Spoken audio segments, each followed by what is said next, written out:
Hello everyone, আসসালামু আলাইকুম। কেমন আছেন সবাই? এবার কিন্তু অনেক দিন পর আপনাদের সাথে একটা লম্বা ভিডিও নিয়ে আসলাম, কারণ সব কিছু মিলিয়ে ঈদের অর্ডার, রোজা, ঈদ সব কিছু মিলে আসলে খুব ব্যস্ততার মধ্যে সময় কেটেছিল। এজন্য কোনো লং ভিডিও আর বানানো হয়নি।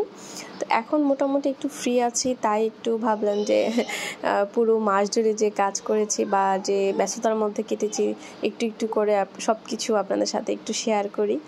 আসলে আমরা যারা হাতের কাজগুলো করি, সেগুলো করে আবার ভিডিও করা, এডিট করা, আবার রেগুলারলি পেজে পোস্ট করা, বিশেষ করে অনলাইনে যারা ব্যবসা করে তাদের জন্য বলছি। তো সব কিছু একসাথে আনা আমার জন্য একটু টাফ হয়ে যায়। এই জন্য মাঝে মাঝে আমি খুব একদম সাইলেন্টে চলে যাই। তখন কোনো রকমে আপনাদের সাথে রিলস বা শর্টসগুলো দিয়ে অ্যাক্টিভ থাকার চেষ্টা করি। তো আমার যেহেতু সংসার, বাচ্চা কাচ্চা এবং ছোটোখাটো এই বিজনেসটা সবগুলো একসাথে সামলাতে হয়, তো আমার জন্য একটু বেশি টাফ হয়ে যায়। তখন কি হয়, ইচ্ছে করে না আর কোনো বড় ভিডিও মেক করে আবার চ্যানেলে পোস্ট করা। আর যখন ইউটিউবে বা ফেসবুকে যেটা দেখলাম, আপনি যদি কন্টিনিউ না করেন তখন কিন্তু পেজ বলেন, চ্যানেলের রিচ বলেন, একদমই কমে যায়।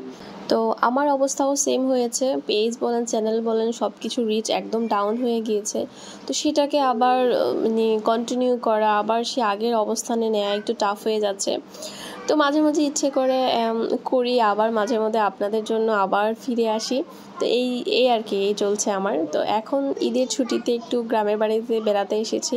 তো এই ফাঁকে ভাবলাম যে একটু কষ্ট করে হলেও ভিডিও এডিট করে ভয়েস ওভার দিয়ে আপনাদের কাছে একটু আমার কাজগুলো প্রেজেন্ট করি। তো যারা আমার রেগুলার ভিডিও দেখেন তারা তো কন্টিনিউ আমাকে মেসেজ করতেই থাকেন যে আপু লং ভিডিও দিচ্ছেন না কেন, কী অবস্থা, কোনো সমস্যা হলো কি না। তো এই যে ভালোবাসাটা, এই টানটা, এটাই আমাকে আবার বারবার ফিরিয়ে দেয় আপনাদের মাঝে। তো যাই হোক, ইনশাল্লাহ আবারও চেষ্টা করব আপনাদের মাঝে রেগুলার হওয়ার জন্য। আর এবারের ঈদের কাজ বলতে আমার তেমন নতুন কোনো কিছুই করা হয়নি। নতুন বলতে আমাকে এই ডিজাইনটা দিয়েই সারাটা রোজা আমাকে ব্যস্ত থাকতে হয়েছে। তো এই ডিজাইনটা আপনারা সবাই এত পছন্দ করেছেন, আলহামদুলিল্লাহ। মোট কথা বলতে এই রোজাতে আমার এই পিউনি ডিজাইনটাই বেশি করেছি। দুইটা কালার কম্বিনেশনে করা হয়েছে, এখানে যে বাসন্তী কালার সেটা, আর একটা করেছি পিঙ্ক কালারের মধ্যে, বিশেষ করে বেবি ড্রেসগুলো। তো এই কাজটা করার পরে আমি যেটা বুঝতে পারলাম, আসলে বড়দের ড্রেস থেকে বাচ্চাদের ড্রেস করা একদম সহজ না। ডাবল কষ্ট, ডাবল খরচ, সব কিছু। তো তারপরও ভালো লাগে কাজ করার পরে, যখন একটা আউটলুকটা আপনাদের সবার খুব পছন্দ হয় বা আমার নিজের কাছেও ভালো লাগে। অনেক সময় নিজের কাজ করে নিজেই ভালো লাগে, তখন আর আসলে কষ্টটা মনে থাকে না। আপনারা তো সবসময় আমাকে অ্যাম্বুশের কাজ বেশি করতে দেখেছেন, বিশেষ করে কটন কাপড়ে। তো এবারের ঈদে আমি ম্যাক্সিমাম এই অনেকে মসলিন বলে, আবার বিশেষ করে এই কাপড়টার অ্যাকচুয়াল নাম হচ্ছে soft organza, Indian soft organza. তো এটা বাংলাদেশি ক্যাটাগরি না, বাংলাদেশি যেটা লোকাল অর্গানজা যেটা, সেটা আবার একটু অন্যরকম। অনেক ভ্যারাইটিস কাপড় আছে। আমি যেখান থেকে এনেছি বিশেষ করে ইম্পোর্ট করে আনা এটা কাপড়টা। তো যে ইম্পোর্টার এনেছে তিনি বলেছেন যে এটা soft organza, Indian soft organza, এটা ইন্ডিয়া থেকে ইম্পোর্ট করা হয়েছে। তো অনেকেই জিজ্ঞাসা করেন যে আপু এই কাপড়টা কি বা কি ম্যাটেরিয়ালস, তো এই জন্য বলে দেওয়া, এটা হচ্ছে ইন্ডিয়ান সফট অর্গানজা বলে। এটা সরাসরি ইন্ডিয়া থেকে ইম্পোর্ট করা। আর রোজার মধ্যে কাজ করা যে কি টাফ, যারা কাজ করেন তারাই বুঝেন। তারপরেও সব কিছু ঠিকঠাক রেখে কাজ তো করতেই হবে, যেহেতু ব্যবসাটা শুরু করেছি। আর শখের বসে এই কাজটা করা। এখন আমি এই ড্রেসগুলো করে আস্তে আস্তে ডেলিভারির জন্য রেডি করতেছি, কারণ এই রোজার মাসে আবার ডেলিভারি ম্যান যেটা পিক আপ করতে আসে, পিক আপ ম্যান ওনারা আবার ইফতারের আগে চলে আসে। তো তাড়াহুড়া করে সব পার্সেলগুলো আমাকে ঠিকঠাক মতো চেক করে দিতে হচ্ছে। এই ডিজাইনটা করতে গিয়ে আরও একটা প্রবলেমে পড়েছিলাম, সেটা হচ্ছে যেহেতু সবগুলো ড্রেস এবং পুরো সবগুলো ডিজাইন সেম রকম ছিল, শুধুমাত্র পার্থক্য ছিল একটা বাসন্তী কালারের আর একটা হচ্ছে পিঙ্ক কালারের মধ্যে। তো কার কোনটা এটা ঠিক করতে আমার অনেক সময় লেগেছিল। আমি এখানে একটা ভুল করেছি, সেটা হচ্ছে আমার অর্ডার লিস্ট যেগুলো থাকতো ওগুলো যদি আমি আবার ড্রেসের সাথে স্ট্যাপলার করে দিতাম অথবা সাইজ লিস্ট থাকতো, সেক্ষেত্রে আমার প্রবলেম হতো না। তো আমি এই জিনিসটাতে একটু ভুল করে ফেলেছিলাম। তখন প্রত্যেকের অর্ডার আবার মেপে ঠিকঠাক মতো করে দেয়া, এটা একটু খুব প্যারার কাজ ছিল আর খুব টেনশনের কাজ ছিল, কারণ পার্সেল না পাওয়া পর্যন্ত খুব টেনশনে থাকতাম যে যার পার্সেল তার ঠিকঠাক মতো আছে কি না। তো সেটা একটা খুব প্যারার মধ্যেই ছিলাম আসলে এই ডিজাইনটা করতে গিয়ে। আর এই ডিজাইনটা যেরকম পেন্টিং করতেও টাইম লাগতো, সেই ক্ষেত্রে আবার সেলাই করা তো মানে কি বলবো দ্বিগুণ টাইম লেগেছে। তো এই সেলাই করার জন্য আমি আবার আমার 30,000 টাকার ভর্তুকি দিতে হয়েছে, কারণ এই ডিজাইনটা করার পরে যেহেতু আমার সেলাই মেশিন একটা ছিল ছোটোখাটো, তো ওটা দিয়ে আমি এতদিন সব সেলাই করতাম। তো 30,000 টাকা কিসের জরিমানা লাগলো সেটা আমি আপনাদেরকে একটু পরেই দেখাচ্ছি। আর এখন দেখাচ্ছি এই যে সেই পিঙ্ক কালারের সেকেন্ড ডিজাইনটা। তো ওটা ছিল বাসন্তী কালার, এটা ছিল পিঙ্ক কালার। তো পিঙ্ক কালারটা আসলে প্রথমে করেছিলাম কাস্টমারের রিকোয়ারমেন্ট অনুযায়ী। তো আপু বলেছিল যে একটা পিঙ্ক কালারের শেড করার জন্য, কারণ ওনার বাসন্তী কালারের অলরেডি ড্রেস ছিল। তো সেখান থেকে একটা করার পর থেকেই বাকি যে কাস্টমার আপুরা আমার কাছে অর্ডার দিয়েছিল তাদেরকে আমি জিজ্ঞাসা করেছিলাম যে আপু নতুন কালার কম্বিনেশন আমার কাছে এসেছে, মানে আমি করেছি, তো আপনারা কি কালার চেঞ্জ করতে চান কিনা। তো যারা করতে চেয়েছে তাদের জন্য করে দিয়েছি, যারা করতে চায়নি তাদেরকে আর দেয়া হয়নি। তো এই ড্রেসটা আবার একটা মানে ফুল গাউনের মতো করেছিলাম। এটা খুব ইমার্জেন্সি ডেলিভারি ছিল দেখে একদম ঈদের আগের দিন আমি এটা ডেলিভারি দিয়েছি, যদিও এটা আমার এলাকার ছিল। তো ঠিকঠাক মতো আসলে লাস্টের দিকে আমি কোনো ভিডিও করতে পারিনি, তো কোনো রকমে জাস্ট একটু ক্লিপ রেখে দিয়েছি।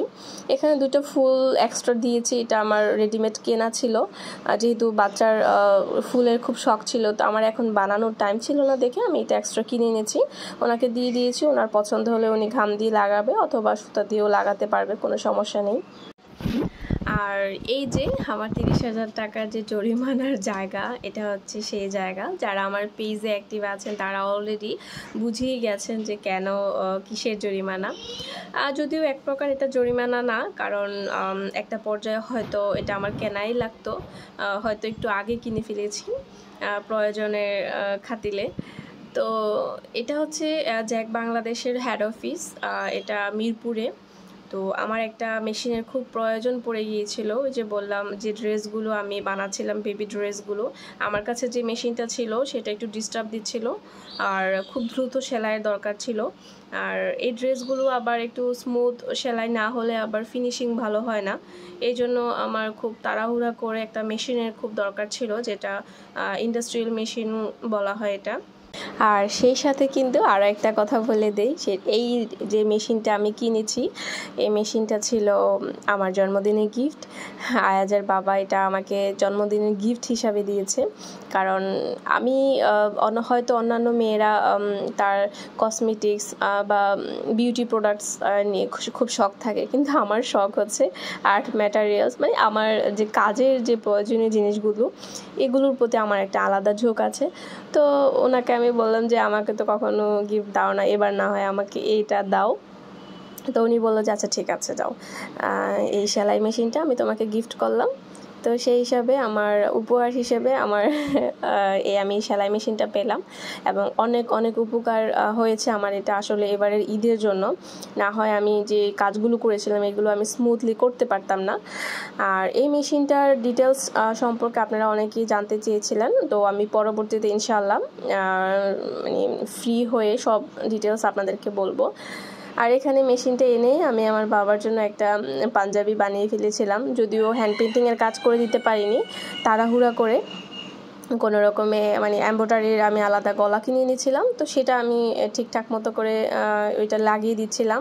এবার আসলে ফ্যামিলি মেম্বারদের জন্য নিজের হাতে কিছু করা হয়নি, এভাবে গলা কিনে আনা হয়েছিল। তো আয়াজের বাবা, আমার বাবা, মানে আরও ফ্যামিলি মেম্বার আর 2-1 জনের জন্য এভাবে গলা হাতায় লাগিয়ে এমব্রয়ডারি লাগিয়ে তারপরে ঈদের জন্য ওদের গিফট বানিয়েছিলাম।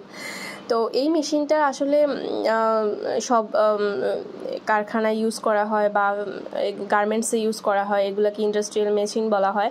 তো বিভিন্ন কোম্পানির আছে, তো আমি সার্চ করে আমার কাছে জ্যাকটা ভালো লেগেছে, এজন্য এটা আনা। এই মেশিনটা যেহেতু বেশি দিন হয় নাই আমি এনেছি, 2য় বা 3য় রমজানে মেবি এনেছিলাম। তো আমি অনেকদিন ইউজ করার পরে আপনাদেরকে রিভিউ দিব যে কেমন। আর এখন আপাতত এটা ডিটেলস ভিডিও আমি ইনশাল্লাহ পরে দিব। তো এই হলো আমার পুরো রমজানের কাজ। যদিও আরও কাজ ছিল, সবগুলো তো আর একটা ভিডিওতে দেখানো সম্ভব না। ইনশাল্লাহ পরবর্তী ভিডিওতে দেখানোর চেষ্টা করব, যদিও ফুল টিউটোরিয়াল না পারিও একটু করে দেখাবো। তো আজকে এই পর্যন্ত, সবাই ভালো থাকবেন, আল্লাহ হাফেজ।